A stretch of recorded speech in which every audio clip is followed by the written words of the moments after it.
So I personally feel the biggest joy for us is not about only changing a lady to using a cup, but also empowering her about her body and giving her body confidence.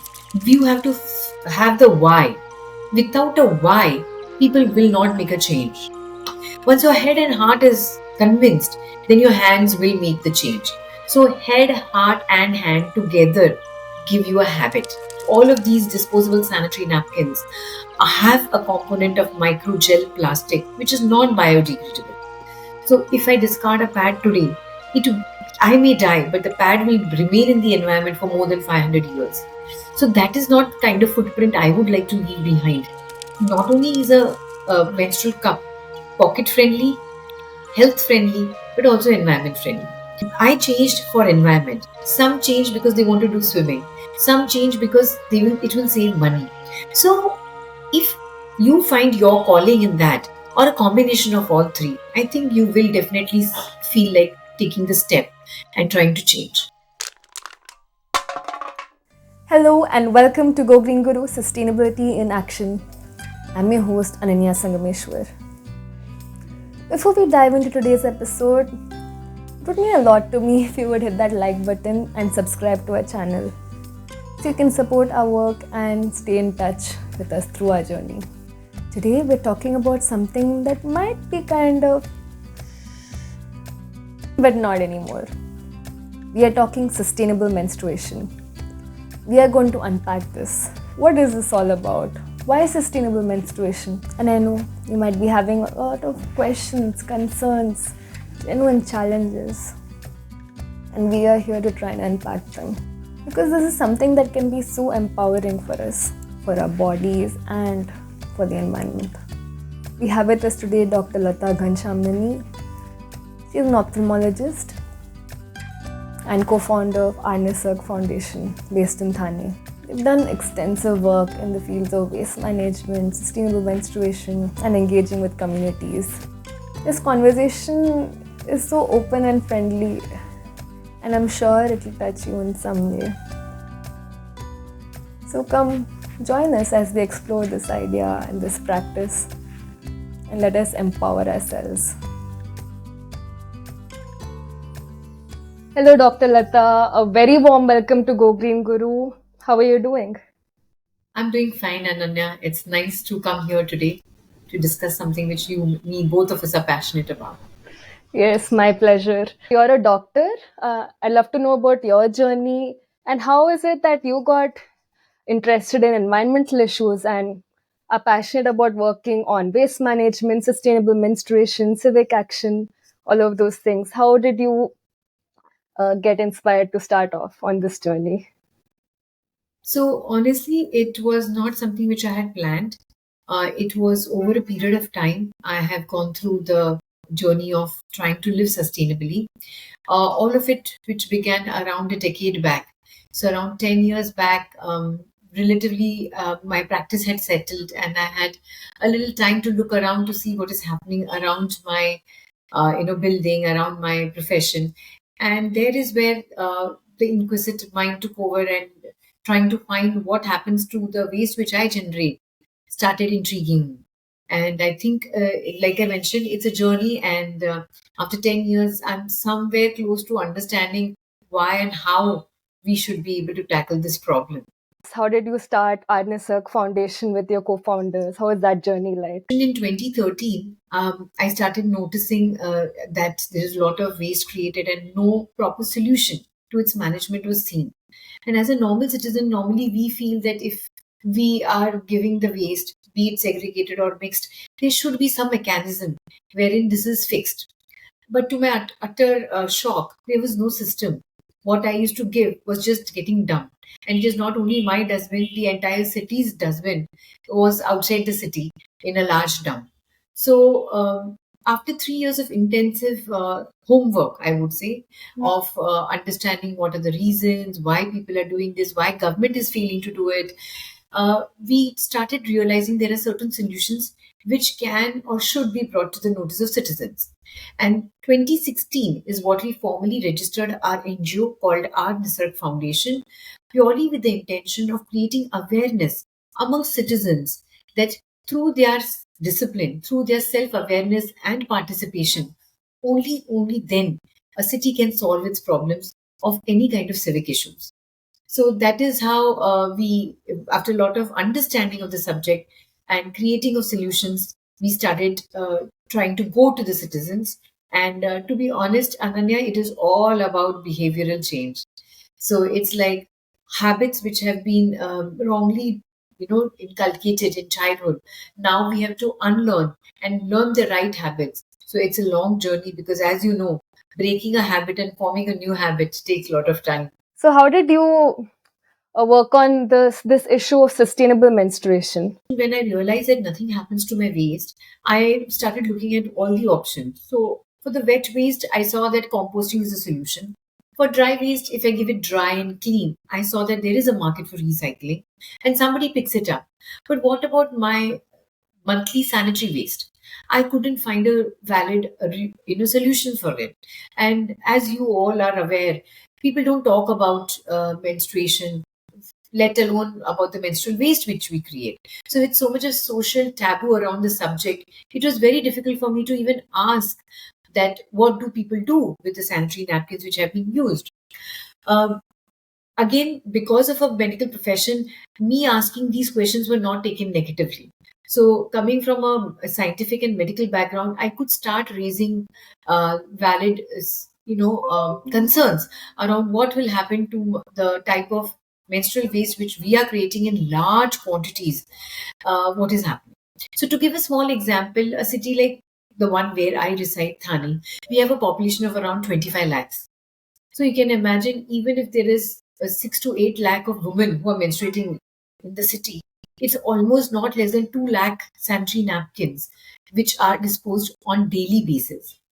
We did a small survey to understand what is the type of product which the women in the cities are using. And very rightly so, 99% are actually using disposable sanitary. So, one single use sanitary napkin is what most of the women have been switching to. And with no good solution there, these pads are choking our nalas, our sewage lines, and they are discarded or they're dumped. So there is where my concerns came in, that this waste, which is a combination of plastic, body fluid, and which is non-degradable, we have to do something about it because there is no solution for this. And that is where the whole idea of sustainable menstruation started coming into play. Through the project Sakhi, I started initiating a talk around this after having self used a menstrual cup. Now, when I started realizing that my sanitary waste, I have no technology to handle my used sanitary waste, I started looking at sustainable options. Cloth was a little difficult considering the fact it could leak, that I don't have places where I can spend time to wash, and those, the feeling of uncomfort with cloth pads, I didn't want to revisit. So somebody who close to me, when they suggested me about a menstrual cup, I took it as an opportunity to try and see if it works. I will not say it was easy. It took me around 4 to 5 months to get used to the cup. And once I started using it regularly, I realized the benefits. And then is where the project started. Because once I was convinced that I, as a user, am benefited, very confidently I could start converting people and people started listening to me. So the whole idea was conceptualized in 2019. And at the forefront of the project were three things. One, it has to go through a healthcare professional because it is an intravaginal product. Two, you cannot expect people to switch overnight. So you will have to give them a learning curve experience, for which the third, support is essential. So these all 3 points were taken care, and gradually over the last 5 years we have evolved, and we have been able to influence more and more people to look up to this product as a point where we can make a major change in the quantity of waste generated through menses. So, maybe from the perspective of a citizen, If I ask, okay, all this is fine, but why sustainable menstruation? Why should I care about this? What's in it for me? Absolutely. You have to have the why. Without a why, people will not make a change. So, for any habit to be cultivated, three things have to be motivated. One is your mind. You need to give reasoning. You need to give logical reasoning. And once that is the a reason is given, you like the reason. So, your heart is converted. So, your head, your heart. Once your head and heart is convinced, then your hands will make the change. So, head, heart, and hand together give you a habit. Unless I influence your head and heart, my hands will not obey. They may do it one day, 2 day, just because of somebody's enforcing it or somebody's compelling me. But the minute my heart and the head are convinced, I will make a move. So, what is that which will make you change? Three things in case of you choosing opting for a menstrual product which is sustainable, be it a menstrual cup or a cloth pad or anything which is not disposable and also is safe for you. The first and foremost is, I would say, personal benefit. Using a menstrual cup is very empowering. You feel so much of a freedom. You can pick up so many physical activities. You, in fact, don't feel that you're menstruating, and you get good night's sleep. You need not worry about jogging, running, swimming, dancing, any of those activities which a woman avoids during her menses because of the fear of leakage or because of the pad showing out. Now, all of that is eliminated. Besides this, as an health aspect, I don't see, when I use a cup, I don't see the blood flowing out when I'm peeing or poo. So it gives me a very nice feeling of clean, no rashes, no itching. All those sort of health comfort is huge, and that can be the turning point for a woman to change. That's the first thing. Self, benefits of no rashes, no clean feel, those kind of things. The second reason is, of course, what you call about environment. The fact that I would discard 10 to 15 pads in 1 month, and which will cause a lot of damage or pollution to my environment, because all of these disposable sanitary napkins have a component of microgel plastic which is non biodegradable. So if I discard a pad today, it I may die, but the pad will remain in the environment for more than 500 years. So that is not the kind of footprint I would like to leave behind. So the environmental aspect, that what am I throwing in the environment, can be the second reason. And the third reason is monetary. So if you see, pads are a monthly requirement. So there is an amount of money attached to it. By investing in a cup, I need not purchase a single pad or any product for next 7 to 10 years. That is how economical it is. So not only is a menstrual cup pocket friendly, health friendly, but also environment friendly. So if all these three reasons in different combination, or one of this reason is also strongly a reason, then you will make the switch. So I changed for environment. Some change because they want to do swimming. Some change because it will save money. So if you find your calling in that, or a combination of all three, I think you will definitely feel like taking the step and trying to change.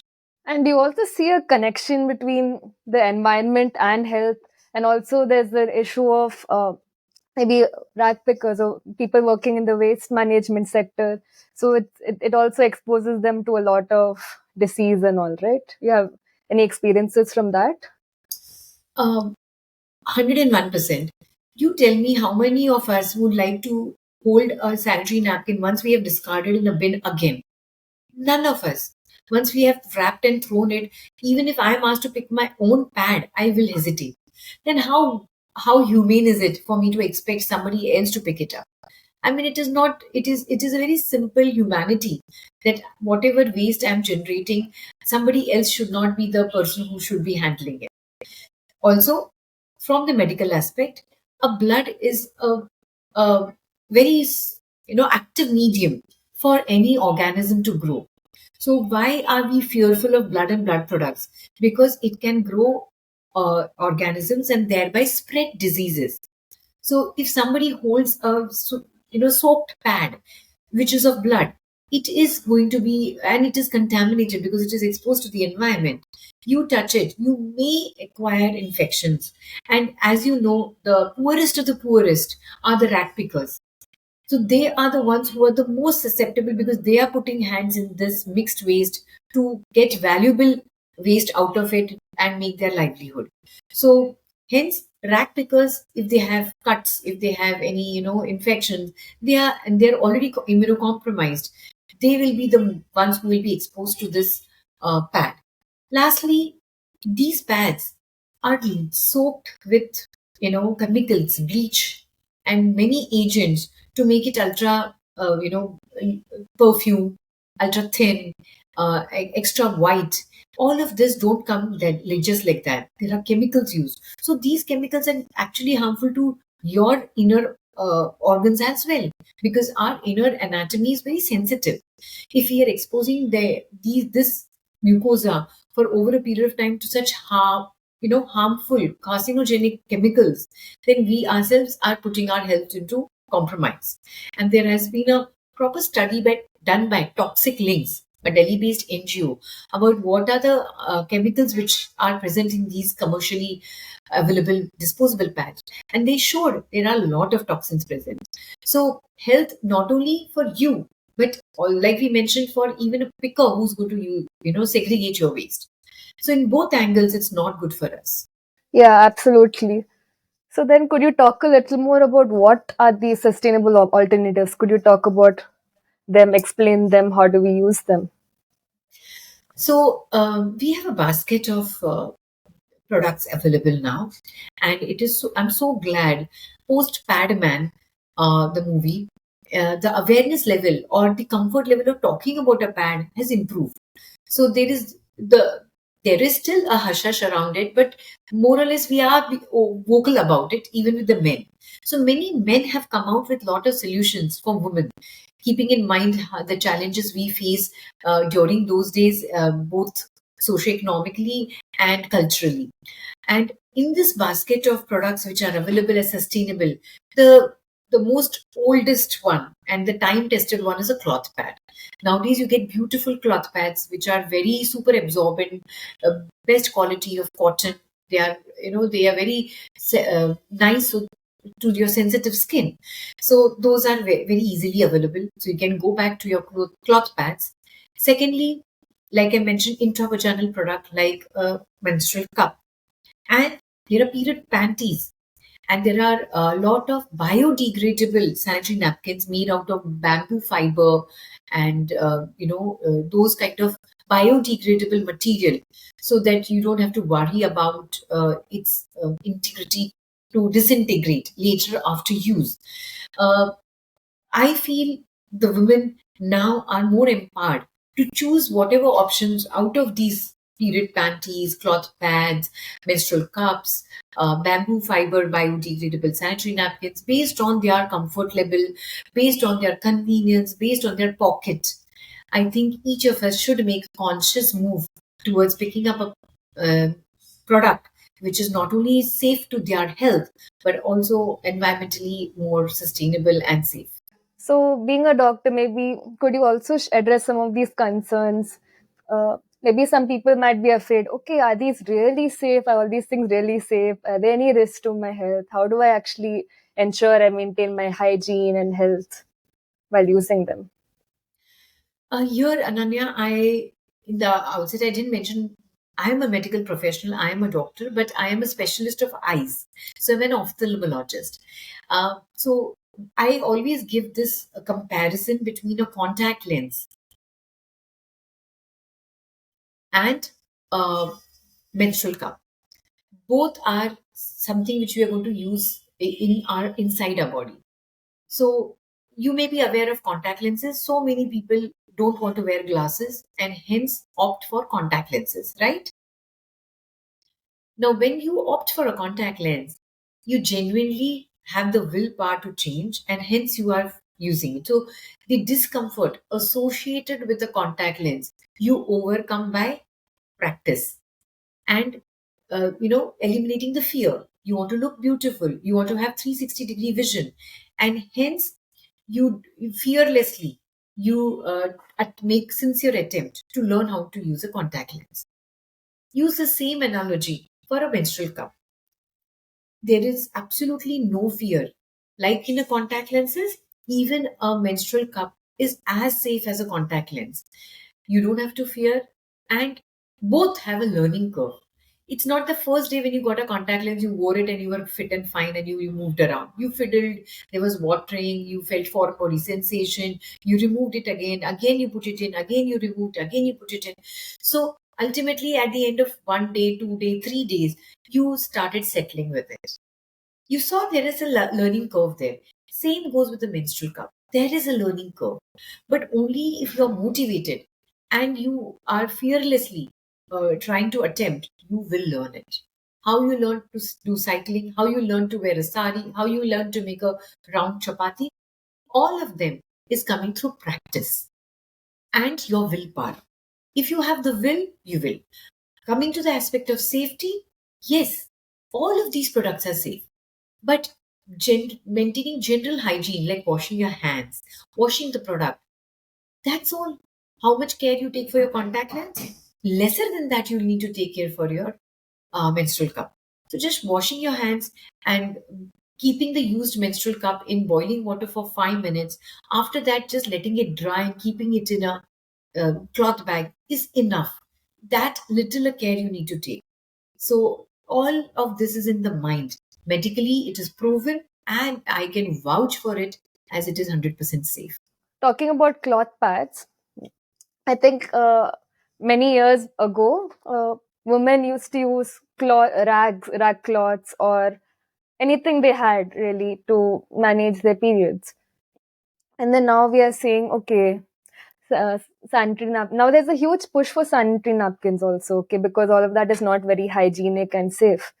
But then again, now we are saying that let's go back to cloth pads, being as they are more sustainable.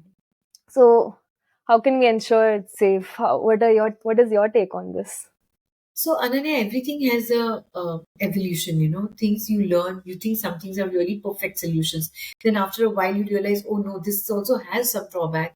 So it changes over a period of time. So cloth pads were never bad. Nobody said no to cloth pads. The problem was the social taboo. Nobody should know that I'm menstruating.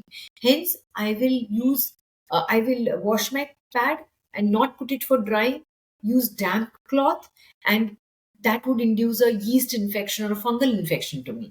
That was wrong. Not that the cloth pads were wrong. The way we were using the cloth pads was not the right method. So, in people who were using dirty rags, not washing them out of not availability to not availability of water, to people not knowing that I'm menstruating, or fighting all of this was the reason we said, okay, switch to a disposable sanitary napkin. But that time, that was more important. Females not suffering from infection was more important. Post that, when everybody started changing, we realized, oh, we are generating huge quantity of waste, and now we are looking at solutions.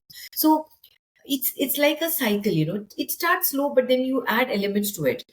Now we have somebody called, like, from Pad Care, who actually are recycling your used sanitary pads. So technology also evolves based on the need. Now the need has come that we need to find solutions for the safe disposal of sanitary pads. And I'm sure in the coming few years, we will get much more better technology to handle all of this waste. So it's like churning and getting the best out of the situation. And hence I'm not critical about pushing the females to switch from cloth to disposable, and now telling them, oh, go back to cloth. No, it's not like that. Now it is with more understanding that we are asking them to change situations. And I will say you, ideally, Ananya, it's more about empowering you. Every under 18, I can understand the mother has to play a big role to make the child understand about menstruation. But after 18, with exposure to so much of social media, to knowledge through Google and so many platforms, I think everybody and each of us needs to empower ourselves about what is right for me. based on the facts and this scientific backing. Once you are convinced that this is good for me, I think then that is where your choice lies.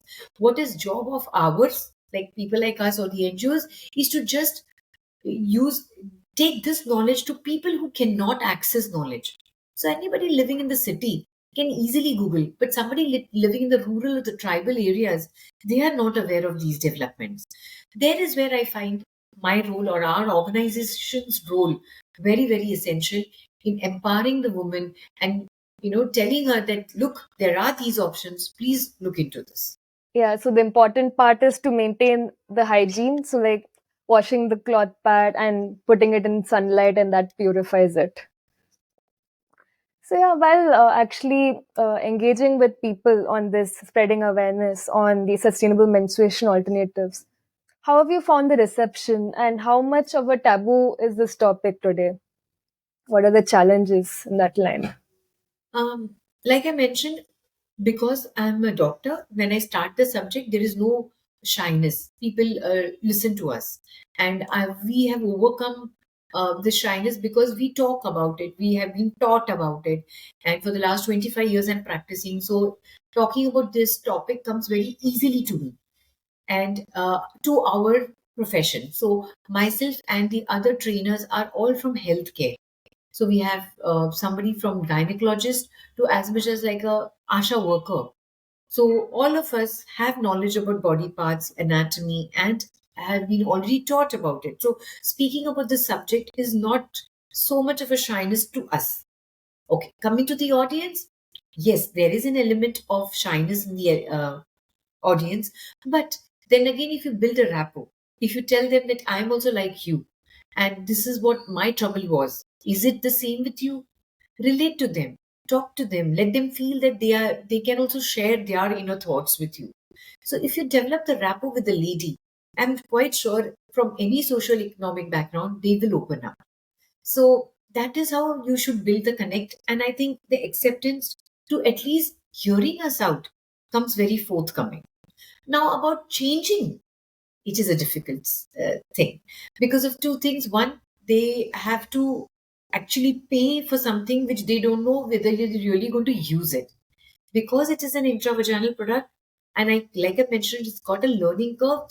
People may say, why should I spend when I'm easily able to use a sanitary napkin and discard it? So, what we have seen in our past experience, urban women out of convenience and out of good standard of living usually don't make that change, don't really switch unless they are suffering from rashes, unless they want to pick up some sport or anything which concerns their convenience. If it is a matter of convenience, only then they change because money is not an issue with them, trying to save money from using a reusable product. So conversions and acceptance in educated urban is poor versus somebody in the urban slums is better versus rural is better versus tribal is more better. So if I see the socio-economic, the poorer the socio-economic, the more is the acceptance of the menstrual cup, which otherwise in if I had when I started in the beginning was totally misconceived by me. I thought the educated will switch, but I know to my utter shock that my own friends and my good people, they didn't switch for so many other reasons. But then again, my maid, my nursing staff, or the tribal woman, just by one talk easily picked up the cup. Yeah, that's a surprising story, right? Because we think that, okay, when people are coming from underprivileged backgrounds, they may not understand these technologies, but actually they have been much more receptive to all of this. Very much. So I also talk about another thing. So for me personally, I've been wanting to switch to menstrual cup for a long time, and I've been trying, but I've been kind of unsuccessful. So I've been using cloth pads, which have worked okay for me. Uh, Maybe because I didn't understand the technique that well, or to actually do it well, and also maybe there's some fear inside of inserting something in the body, right? So, what would be your advice to people like me? I would say there are three mantras. One is don't get anxious. The minute you get anxious, the vaginal opening closes. So if I to tell you, Ananya, I'm going to put something in your eye, the immediate reflex is to close the eye, right? If I'm going to put something in your eye, you're going to close your eye. So if I say relax, don't close, I'm just going to gently touch, you will let me do it. Same goes with the vaginal opening. Fear is a very, very important factor. If you are fearless, if you, see that no, no, may what come, I'm not going to get anxious, then the vaginal opening relaxes and it is very easy for you to insert. Yes, people who are not sexually active may find it a little difficult, but it is not a contraindication for people who are not sexually active to use a menstrual cup. But they may have to be a little bold in the beginning to push it inside. The second point is you have to use the cup only when you are menstruating. Just because somebody told you it is very easy, don't try it when you're not menstruating, because only the time when you're menstruating, there is a sticky discharge around and it becomes very easy for you to insert. The other time of the cycle, the vagina is relatively dry. And when it is dry, for you to push anything inside will be hurtful. And three is practice. So, given some time, put it in. It will not, the fear is what? Will it get lost inside your body? Then that is a very uncalled fear, because there is no way that it will get lost in your body. It is just that it may have gone higher inside, but you have to just breathe out a little, push it out, and it will come. So, just about keep the patience there and just follow these three mantras, and I think you will be definitely able to successfully start using the cup. Yes, we feel that still it may have a difficulty, so we have a dedicated channel, YouTube channel, which we have created with lot of FAQs around it for all the beginners, and the channel is called as Sakhi RNisarg. On that YouTube channel, in many of the regional languages and Hindi and English, we have gynecologists talking about how to use a menstrual cup. Like, as simple as how do you fold it, or how do you pull it out? What is a step? Will it get stuck? How do I clean it? All of these questions have been answered very, very simple language in the multiple YouTube videos which we have created on the platform of RNisarg. So also we have a helpline. Anybody who gets stuck anytime, we have a helpline group. You can reach out to us and we will definitely be there to guide you in either insertion or remove. Yes, thank you so much for sharing that advice. What else have you learned about sustainable menstruation? What have you learned about education? How do you approach this whole education about this topic? I think, Ananya, that is the best thing which I have been able to do, more than promoting a sustainable menstruation, is about empowering a woman about her own anatomy. I was not aware that even women didn't know that they have three orifices. Like you and me have two eyes, and nose, and one mouth. Many of the ladies are not aware that they have three different openings for three different activities. That is passing your urine, passing the stool, and passing the blood through the vagina. There are three different openings, the knowledge of which is not existing is very sad. So I personally feel the biggest joy for us is not about only changing a lady to using a cup, but also empowering her about her body and giving her body confidence. Because if one lady gets educated about this, she educates her child, girl child, she educates her incoming daughter in law, her friend. So it's like about one lady changing an entire family. And I think that makes a lot of difference to the society. So the opportunity to be able to empower them with this knowledge about health, hygiene during your menstruation and what is menstruation is the biggest reason of satisfaction for us. Yeah, that's very true. Empowering ourselves about our own body can be really powerful. So, would you be able to demonstrate maybe what is the female anatomy like in terms of menstruation? So in a very simple language, if you look at yourself in the mirror, You have two eyes, which are first, then there's a nose with two nostrils, and then there's a mouth. Similarly, bottom, the topmost will be your urinary opening, then you will be your vaginal opening, and then you will be an anal opening in the same order. The urethral opening, or the place from where you pass your urine, is the smallest because obviously you're going to pass only liquid, which is watery, and hence the opening is very small. Also, it need not expand because that is the only job. The second opening, which is vaginal opening, is for three reasons. One, to discard the menstrual blood on a monthly basis. Two, when you are having sexual intercourse, that is a place through which you have do your sexual intercourse. And three, when you conceive, that is the place through which you are going to deliver the baby. So this place is the vaginal opening. It is around 7 to 9 centimeters long. It's very flexible. You can imagine something which is just couple of centimeters wide opens up to accommodate a baby's head and the entire body to come out. So it is that bigger opening and that collapsible and flexible it is. So you cannot compare it with the urethral opening. The third opening is for the stools. And stools, as you know, it is not as liquidy as your urine, but at the same time, it is not as big as your head of a baby. So in between is the size, and that also is flexible. All these three orifices are not interconnected. So if I do something in my vagina, it will go to my urine or the stool? No. They're all three different organs, not connected, no communication amongst them. So this is the basic knowledge of your anatomy, perineal anatomy, what we call. And so, where do we actually insert the cup in the vagina? How do we? So in the vagina, and then it'll go inside, right? Not in the clitoris, but more inside. Oh yeah, way inside. Clitoris is very superficial. We are Yeah. going under the cervix.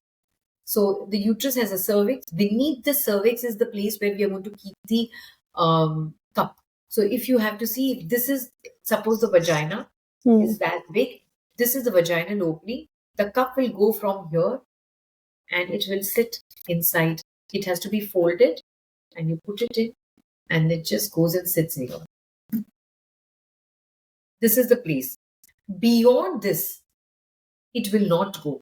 There is no place for it to go, and it will just remain here secured. You jump, hop, do anything, it will not come out. You have to just go in, pinch the bottom, and just get it out. That's how it is, so simple. And there is no connection with the uterus. So it sits in the 9 centimeter long vagina, the menstrual cup. And if people want to learn more about this, they can visit your YouTube channel, Yes, very. RNisarg Foundation. Yes. How would you advise people to approach this thing? What is the very first step that they can take? For people who want to change, people who Yes, want who want to transition into sustainable menstruation. first and foremost, find your why would you want to change? You should have a strong reason to change. Only then you will make the effort. So it could be just because you want to start going swimming during those time, or it could be just save money, or it could be just save the environment. You need to figure out one of the reasons or all three of them as your motivation. Once you have picked up the call, why you want to do it, then I think nobody can stop you. There is enough of resources and material online available for you to make the switch. Which type, what size, what, everything is there. This generation is blessed that so much of information is so easily available for you to, and there is so much of ease to reach out to somebody for support also. So I think then nobody can stop you if you can convince yourself that you want to make the first step. And if suppose people want to be involved in educating people about sustainable menstruation, Oh, how I can they would be a part of very it? much. I would recommend every lady to do the trainer course of ours. It's just a 20, 30 minutes course, online, free, certified. Please log in, do this course, get yourself certified as a menstrual health hygiene trainer. This training curriculum is along with our NGO, with the Association of Obstetricians and Gynecologists from Maharashtra. So it's a certified course, just would take 30 minutes with enough of resource material given to you and a very small evaluation. Post that, you will get downloadable certificate, and you can claim that you become a trainer and you can empower yourself and your society and community. The more the women empower themselves, the more they can reach out. They can conduct such sessions of MHM in their community, in their societies, in their colleges, schools, and I think nobody can stop you from empowering others with this much needed knowledge. Could you repeat the name of the course again? Oh, If you go onto our website, there are trainer courses. In that, there is a trainer course for Sakhi trainer, that is MHM, Menstrual Health and Hygiene trainer course. Please go, and it's free of cost online. lovely. I think my friend was a part of this program and she's also a trainer now. I'm so So glad yeah, in it this can be last, really empowering. yeah, and I'm so glad that more than 200 women have got trained under us through an online platform alone.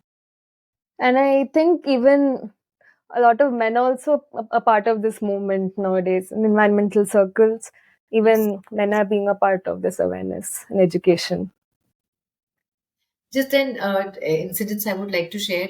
Many a times we do physical sessions, and many a times when we do the physical sessions, the organizers, if they are men, they leave us alone with the women and they go out and then just say, "Ki, okay, just do your session, and then we'll come back later." But many of the times these workshops are covered by the photographers. So there are men photographers who are taking pictures when we are doing the session, and it has not happened once, but it has happened many a times post the session. These photographers who are men come up to us and say, "Ma'am, can we get a cup for our house, our wives too?" So they have not attended, but we would be very happy if you let us know from where we can pick up a cup for my wife. So I feel it is so nice that we feel that the men should not be involved in this, but I think it is wrong on our part to deprive them of this knowledge, because a man can also bring in change for his own family. Yeah, that's very true. And I think this can also contribute to removing the taboo around it, the hush hush around menstruation and bringing that whole awareness. So, yeah, and how can people support your organization? What are any ongoing campaigns you'd like to talk about? Ananya, like I said, people can contribute by three ways. One, we start making a change in your life itself. I think that's the biggest step you can take, and that's all we need to do. You don't need to go out of your homes to do anything. Just start doing what you can do within yourselves. That could be the first thing which you can do to help us. The second is, you can educate yourself and start influencing your own circle. And third, if you want to work with us, please do write to us. We have a lot of on ground projects going on. You could volunteer there, or with our help, you could choose the locality where you want to work and we will support you. Lovely. And how can people reach out to you? They could write us on our email ID, support@RNisargFoundation.com. I'll send it to you. Yes, thank you for sharing. And do you have any other message for our listeners? I think I have only single point message, that if you are empowered with the right knowledge, don't limit it to yourself. You should be wholeheartedly talking about it and spreading the good word, because you never know who will change because of you. So let the good word spread. And Ananya, I'm very thankful to you that you've given me this opportunity and this platform to reach out to more people, because that is all. This is also one way of trying to support the entire activity which we are doing, which you are doing with me, with others. So I think the spreading of good word work is also good work. So thank you so much, and I'm glad that I've been able to cover some points about this subject. Yes, thank you so much for sharing your story and about demystifying this thing around sustainable menstruation and making it so clear and simple to understand. And I'm sure a lot of people have would have wonderful things to take away from this episode. And that was the episode on unpacking sustainable menstruation with Dr. Lata Ghanshamnani of RNisarg Foundation. I learned a lot today, and I hope you did too. Do share your takeaways with us in the comments below. or connect with us on social media at GoGreenGuruSS and on email contact@gogreenguru.com. I would love it if you would like, share and subscribe and spread the good cheer. And welcome to this journey.